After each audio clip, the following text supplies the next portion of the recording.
പകലിലും നമ്മൾ പ്രധാനമായി ചിന്തിച്ചു വരുന്ന ദൈവവചന ഭാഗത്തും തന്നെ ചിന്തിച്ച് ഇന്നത് വൈൻഡപ്പ് ചെയ്യാനായിട്ട് ആഗ്രഹിക്കുന്നു. നമ്മൾ ചിന്തിച്ചുകൊണ്ടിരുന്നത് 2 രാജാക്കന്മാർ അതിന്റെ 4-ാം അധ്യായം 4 മുതൽ 7 വരെയുള്ള വാക്യങ്ങളാണ്. 1 മുതൽ 7 വരെയുള്ള വാക്യങ്ങളാണ് നമ്മൾ ചിന്തിച്ചുകൊണ്ടിരുന്നത്. അതിന്റെ എൻഡിങ്, ആ സ്റ്റോറിയുടെ എൻഡിങ്ങിലോട്ട് വരുമ്പോഴുള്ള ചില കാര്യങ്ങളെ കൂടി പറഞ്ഞ് ദൈവസന്നിധിയിലിരിക്കാനും പ്രാർത്ഥിക്കാനായിട്ട് ആഗ്രഹിക്കുന്നു. നമ്മൾ കഴിഞ്ഞ ദിവസം വായിച്ചു പ്രവാചകൻ ആ വിധവയോട് പറയുന്നത്, പോയി പാത്രങ്ങളെല്ലാം കളക്ട് ചെയ്തതിന് ശേഷം നീയും നിന്റെ മക്കളും അകത്ത് കയറി വാതിലടച്ച് പാത്രങ്ങളിലൊക്കെയും പകർന്ന് നിറഞ്ഞത് ഒരു ഭാഗത്ത് മാറ്റി വെക്കുക എന്ന് പറഞ്ഞു. സ്തോത്രം. ഞാൻ പറഞ്ഞൊരു കാര്യമാണ്, എന്നാൽ തന്നെ അവിടെ നിന്ന് നിന്നുകൊണ്ട് ഒരു ചിന്ത കൂടി പറയാനായിട്ട് താല്പര്യപ്പെടുക. നീ നിന്റെ മക്കളും അകത്ത് കയറി വാതിലടച്ചു. സ്തോത്രം. ഹല്ലേലൂയ. അവിടെ ഞാൻ പറഞ്ഞൊരു കാര്യം, കർത്താവോട് പറഞ്ഞൊരു കാര്യം അവൾ അതുപോലെ അനുസരിക്കുന്നു എന്നാണ്. ആ ഒരു ചെറിയ ആക്ടിനെ ക്വസ്റ്റ്യൻ ചെയ്യാതെ അവൾ അനുസരിച്ചു. അപ്പോൾ തന്നെ ദൈവം അവളോട് പ്രത്യേകം പറഞ്ഞ കാര്യം, നിന്റെ മക്കളെയും കൂട്ടി വാതിലടയ്ക്കുക. കാരണം ദൈവത്തിന് ആവശ്യമുണ്ടായിരുന്നു അതൊരു അവൾ തനിയാണെങ്കിൽ പോലും അവളുടെ മക്കളും കൂടി അതിൽ പാർട്ടിസിപ്പേറ്റ് ചെയ്യണമെന്ന് ദൈവത്തിന് പദ്ധതി ഉണ്ടായിരുന്നു. കാരണം എന്നാലേ അവരും ദൈവത്തിന്റെ പ്രവൃത്തിയെ കാണത്തുള്ളൂ. ദൈവത്തിന് വേണമെങ്കിൽ അവൾ മാത്രം മുറിയിൽ ഇരുത്തിയിട്ട് ഈ ഒരു വലിയ പ്രവൃത്തി അവിടെ അയക്കും, അല്ലെങ്കിൽ ആ പ്രവാചകനിലൂടെ ആ എണ്ണ ആ ജാറുകളിലോട്ട് പകർന്നു കൊടുക്കാനാണ്. പക്ഷെ കർത്താവ് അതൊന്നും അല്ല ചെയ്യാൻ ആവശ്യപ്പെട്ടത്. അവളുടെ മക്കളെ, അവളെയും അവളുടെ മക്കളെയും കൂടി അതിനുള്ളിൽ ആ റൂമിനകത്ത് കയറ്റി. കാരണം പലപ്പോഴും പല ഭവനങ്ങളിലും ദൈവത്തിന്റെ പ്രവർത്തികൾ വെളിപ്പെടുന്നത് ഇതുപോലെയുള്ള ചില ടീം വർക്കുകളിൽ, ഒരുമിച്ചുള്ള പ്രാർത്ഥനകൾ, ഒരുമിച്ചുള്ള എന്താ പറയുക, ദൈവത്തിന്റെ ഇരിക്കുന്ന യാചനകളിൽ. സ്തോത്രം. അതിനുള്ള സാവകാശം നമ്മുടെ ഭവനങ്ങളിൽ ഉണ്ടെങ്കിൽ നമ്മൾ തീർച്ചയായിട്ടും അത് ചെയ്യണം. നമ്മുടെ പ്രിയപ്പെട്ട, പ്രത്യേകിച്ച് നമ്മുടെ കുഞ്ഞുങ്ങളെ. കാരണം ദൈവം പലപ്പോഴും ദൈവിക പ്രവർത്തികൾ ഒരു ജനറേഷനിൽ നിന്ന് മറ്റൊരു ജനറേഷനിലോട്ട് പകർന്നു കൊടുക്കാൻ ആഗ്രഹിക്കുന്ന ദൈവമാണ്. സ്തോത്രം. അത് നമ്മളെപ്പോഴും നമ്മുടെ മൈൻഡിലുണ്ടായിരുന്നു. നമ്മുടെ കുഞ്ഞുങ്ങളെ, സ്തോത്രം, നമ്മൾ ആ രീതിയിൽ ട്രെയിൻ ചെയ്യിപ്പിക്കുമ്പോൾ, ആ രീതിയിൽ നമ്മൾ അവരെ വളർത്തുമ്പോൾ തീർച്ചയായിട്ടും അനുഗ്രഹത്തിന്റെ പങ്ക് അവരും കൂടി അനുഭവിക്കുക. സ്തോത്രം. കർത്താവ് വലിയൊരു മർമ്മമാണ് ഇവിടെ കാണിച്ചു തരുന്നത്. ആ മുറി അടച്ച് അവളും ഉണ്ട്, കുഞ്ഞുങ്ങളും കൂടി. പക്ഷെ ഞാൻ ചിന്തിക്കുക, കുഞ്ഞുങ്ങൾ അവളെ ഹെൽപ്പ് ചെയ്ത് കാണും. അവള് ആ പാത്രങ്ങൾ ഒരു പക്ഷെ അവരുടെ അടുത്ത് കൊടുത്തു കാണും. അവള് എണ്ണ പകരുമ്പോൾ. സ്തോത്രം. കാരണം ആ ഒരു ടീം വർക്കിലാണ് ദൈവത്തിന്റെ മഹത്വം അവിടെ വെളിപ്പെട്ടത്. കർത്താവ് പലപ്പോഴും ആഗ്രഹിക്കുന്ന ഒരു കാര്യമാണ്. സ്തോത്രം. അവരെത്ര ചെറുതായിക്കോട്ടെ വലുതായിക്കോട്ടെ, പക്ഷെ ആ ഒരു പാർട്ടിസിപ്പേഷൻ ആ ബ്ലെസ്സിങ്ങിന്റെ ഒരു കംപ്ലീറ്റ്നെസ്സിനെ അതിനെ സഹായിക്കുന്ന ഒരു കാര്യമാണ്. നമ്മുടെ കുഞ്ഞുങ്ങളെ, നമ്മുടെ ഭവനത്തിലുള്ള പ്രിയപ്പെട്ടവർ ആ രീതിയിൽ നമുക്ക് അവരെ സ്വാധീനിക്കാൻ കഴിയുന്നുവെങ്കിൽ അത് ഏറ്റവും വലിയ ബ്ലെസ്സിങ് ആണ് നമ്മുടെ ലൈഫിൽ. കർത്താവ് അതിനായിട്ട് നമ്മളെ സഹായിക്കട്ടെ. സാധിക്കുന്നില്ലല്ലോ എന്ന് ഓർത്ത് നമ്മൾ ഭാരപ്പെടേണ്ട ആവശ്യമില്ല. നമ്മൾ അതിനുവേണ്ടി പ്രാർത്ഥിക്കുമ്പോൾ കർത്താവ് അതിനുള്ള സാവകാശങ്ങളെ നമ്മുടെ ഭവനത്തിൽ തീർച്ചയായിട്ടും ഒരുക്കി തരും. നോക്കിയേ, അതിന്റെ 5-ാമത്തെ വാക്യം, അവൾ അവനെ വിട്ട് ചെന്ന് തന്റെ മക്കളോടുകൂടി അകത്ത് കടന്ന് വാതിലടച്ച് അവർ അവളുടെ അടുക്കൽ പാത്രങ്ങളെ വച്ചു കൊടുക്കുകയും അതെ അവൾ പകരുകയും ചെയ്തു. പാത്രങ്ങൾ നിറഞ്ഞ ശേഷം അവൾ തന്റെ മകനോട് ഇനിയും പാത്രം കൊണ്ടുവരിക എന്ന് പറഞ്ഞു. അവൻ അവളോട് പാത്രമൊന്നുമില്ല എന്ന് പറഞ്ഞു. അപ്പോൾ എണ്ണ നിന്നുപോയി. നോക്കിപ്പോ ഇവിടെ എണ്ണ നിന്നു പോകുന്നത്. പക്ഷെ പാത്രം ചോദിച്ചപ്പോൾ പാത്രമില്ല. അവിടെ ഒരു ദൈവപ്രവൃത്തിയെ സ്റ്റോപ്പ് ആകുന്ന പോലെ. പക്ഷെ അവരവിടെ പാനിക് ആകുന്നില്ല ആ സമയത്ത്. പലപ്പോഴും ദൈവത്തിന്റെ പ്രവൃത്തികൾ നമ്മുടെ ലൈഫിൽ ഇങ്ങനെ നമുക്ക് അനുഭവിക്കാനായിട്ട് സാധിക്കും. പെട്ടെന്ന് ചില പ്രൊവിഷൻസ് നിന്ന് പോകുന്ന പോലെ, അല്ലെങ്കിൽ ആ ഒരു സോഴ്സ് നമ്മൾ ഉദ്ദേശിക്കുന്നതിന് മുമ്പ് അത് നിന്നു പോകും. അപ്പൊ ചിന്തിക്കേണ്ട ഒരു കാര്യം, അതുവരെയും ആ ഒരു പ്രൊവിഷൻ അവർക്ക് അനുഭവിക്കാൻ സാധിച്ചു. പക്ഷെ ദൈവത്തിന് അവിടെ ആ ഒരു ഡിലേക്ക് പിന്നിൽ കർത്താവിന് വേറെന്തോ പദ്ധതി ഉണ്ടായിരുന്നു. അത് എന്താ പറയാ, പലപ്പോഴും പല ഡിലേസും നമ്മുടെ ജീവിതത്തെ പല കാലതാമസങ്ങളും പിശാച് കൊണ്ടുവരുന്നതോ അല്ലെങ്കിൽ നമ്മുടെ കുറവ് മൂലം ഉണ്ടാകുന്നതാണ് നമ്മൾ കരുതേണ്ട കാര്യമില്ല. നാം ചിന്തിക്കേണ്ട ഒരു കാര്യം, എന്തെങ്കിലും കർത്താവ് തുറന്നത് ഡിലേ ആകുന്നുണ്ടെങ്കിൽ ആ മൊമെന്റിൽ തന്നെ കർത്താവിന് അവിടെ നിന്നോ വേറെന്തോ പ്രവൃത്തി ചെയ്യാറുണ്ട്. വേറെ ഒരു ഷിഫ്റ്റിംഗ് കർത്താവ് ആഗ്രഹിക്കുന്നുണ്ട്. അടുത്ത വാക്യങ്ങൾ വായിക്കുമ്പോൾ നമുക്ക് അതാ മനസ്സിലാകുന്നത്. സോ ഇവിടെ ആ നിമിഷം വരെയും എന്താ പറയാ, ആ ഓയിൽ അവിടെ ഓവർഫ്ലോ ചെയ്യുന്നുണ്ടായിരുന്നു. ഓയിൽ ഓരോ പാത്രങ്ങൾ ഒഴിക്കുന്തോറും അത് കുറയാൻ ആ പാത്രം വെച്ചിടം വരെയും ഓയിൽ ഒഴുകുന്നുണ്ടായിരുന്നു. പക്ഷെ പാത്രം തീർന്നപ്പോൾ ഓയിൽ അവിടെ സ്റ്റോപ്പ് ചെയ്തു. പാത്രം ഉണ്ടായിരുന്നു, ഒരുപക്ഷെ ഓയിൽ ഇനിയും ഒഴിക്കാൻ സാധിക്കുമായിരുന്നു. ഞാൻ പറയാൻ ആഗ്രഹിക്കുന്ന കാര്യം, പലപ്പോഴും ദൈവത്തിന്റെ പ്രവർത്തികള് നമ്മളുടെ മൂവിനനുസരിച്ചാണ്. നമ്മൾ സ്റ്റെപ്പ് എടുക്കേണ്ടത് ആവശ്യമുണ്ട്. നമ്മൾ ചുമ്മാ ഇരുന്ന് കഴിഞ്ഞിട്ടുണ്ടെങ്കിൽ ദൈവത്തിന്റെ പ്രവൃത്തി ഒരിക്കലും നമുക്ക് കാണാൻ സാധിക്കുന്നില്ല. നമ്മൾ എടുക്കേണ്ട സ്റ്റെപ്പുകൾ പക്ഷെ നമ്മളുടെ പ്രാർത്ഥനകളായിരിക്കാം, ദൈവസേനയിൽ നമ്മൾ ഇരിക്കുന്നതായിരിക്കാം. ചുമ്മാ ഇരിക്കുന്ന ആരുടെ ലൈഫിൽ കർത്താവ് ഒന്നും ചെയ്യുന്നില്ല. നാം മൂവ് ചെയ്യുമ്പോൾ, നാം ഫെയ്ത്തിന്റെ സ്റ്റെപ്പുകൾ എടുക്കുമ്പോൾ കർത്താവിന്റെ പ്രവർത്തികൾ നമുക്ക് വേണ്ടി എന്ത് ചെയ്യും? റൺ ചെയ്തുകൊണ്ടിരിക്കും, പ്രവർത്തിച്ചുകൊണ്ടിരിക്കും.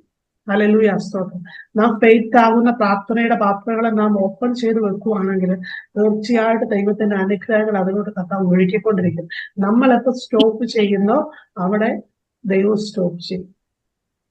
Praise God, hallelujah.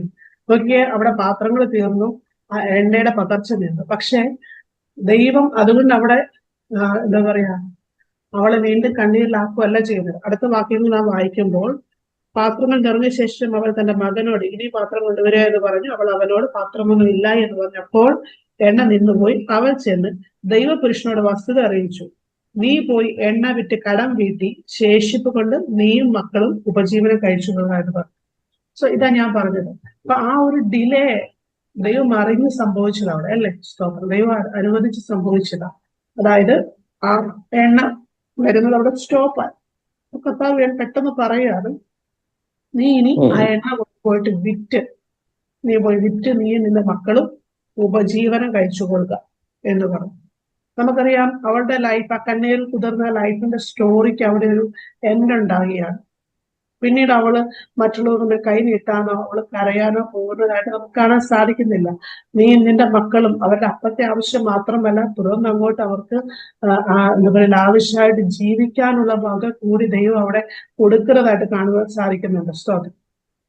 അപ്പൊ വീണ്ടും എന്താ, അവള് വീണ്ടും തരണേ എന്ന് പറഞ്ഞ് കരഞ്ഞുകൊണ്ടിരിക്കുകയല്ല ചെയ്തത്.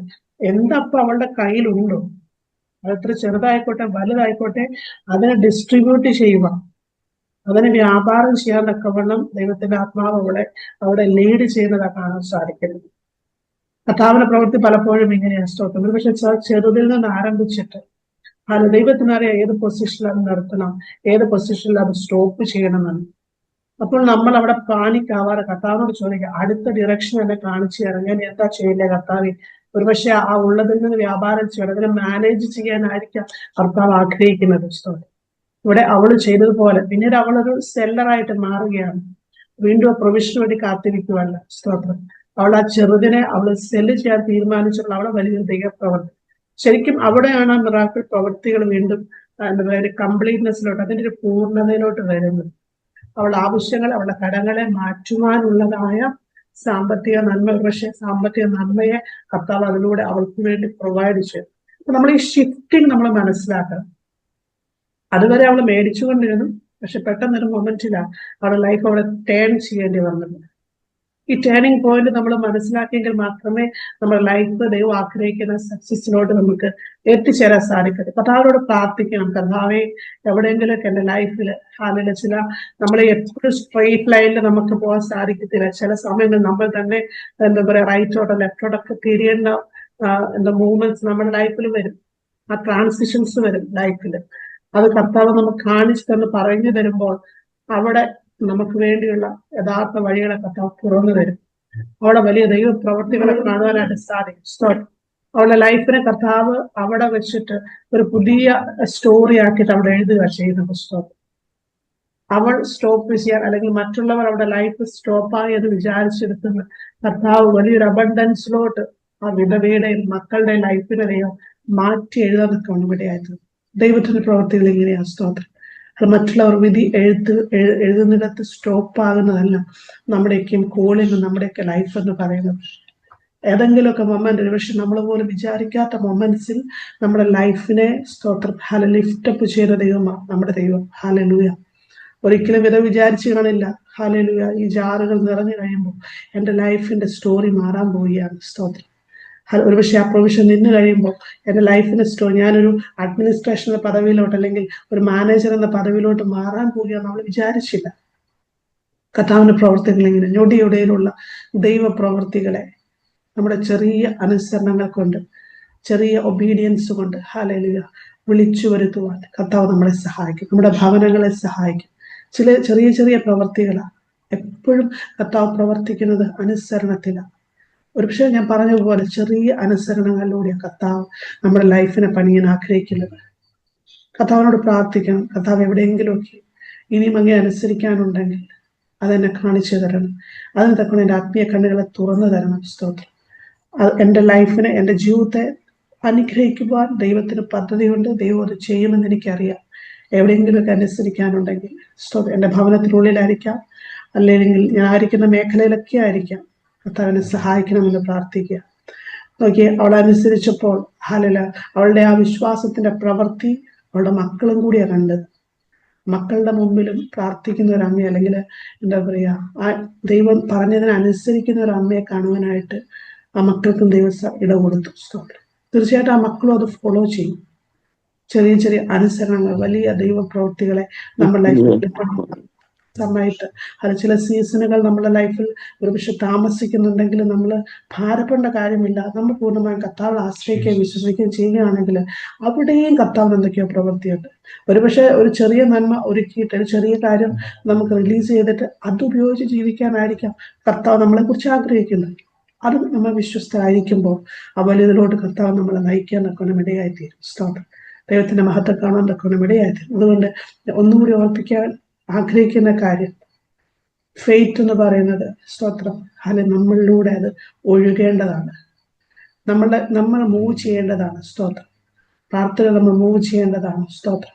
അത് ദിവസങ്ങളിൽ മടുത്ത് മാറ്റിവെച്ച് ചില വിഷയങ്ങളുടെ മറ്റേ അല്ലാതെ കണ്ടില്ലോ, ഇതുവരെ ദൈവപ്രവൃത്തി കണ്ടില്ലോ എന്ന് വിചാരിച്ച് നമ്മളെ മനസ്സ് മാറി മടുത്തിരിക്കാനല്ല. നമ്മുടെ ഫെയ്ത്ത് ഒഴുകുന്ന പോലെ, ഈ എണ്ണ ഒഴുകിയതുപോലെ സ്തോത്രം, ആ പാത്രങ്ങളാകുന്ന പ്രാർത്ഥനകളിലോട്ട് ആ എണ്ണ ഒഴുകിയതുപോലെ നമ്മുടെ ഫെയ്ത്ത് ഇതുപോലെ ഒഴുകുന്നുവെങ്കിൽ തീർച്ചയായും ദൈവത്തിന്റെ പ്രവർത്തികളും അനുഗ്രഹങ്ങളും നമ്മുടെ ലൈഫിലും ഒഴുകാൻ തക്കവണ്ണം ഇടയായി. കർത്താവിന്റെ ആത്മവചനമായിട്ട് നമ്മെ സഹായിക്കട്ടെ. വലിയ ദൈവപ്രവർത്തികളെ നമ്മുടെ ഭവനങ്ങൾ വിളിച്ചു വരുത്തുവാൻ ചെറിയ ചില അനുസരണങ്ങളെ കർത്താവിന്റെ ആത്മാവ് നമ്മളെ സഹായിക്കട്ടെ. നമ്മുടെ ലൈഫിൽ ദൈവം അപ്രകാരം ബ്ലസ് ചെയ്യട്ടെ എന്ന് പറഞ്ഞുകൊണ്ട് വാക്കുകൾ നിർത്തണം. തുടർന്നുള്ള സമയങ്ങൾ സാക്ഷി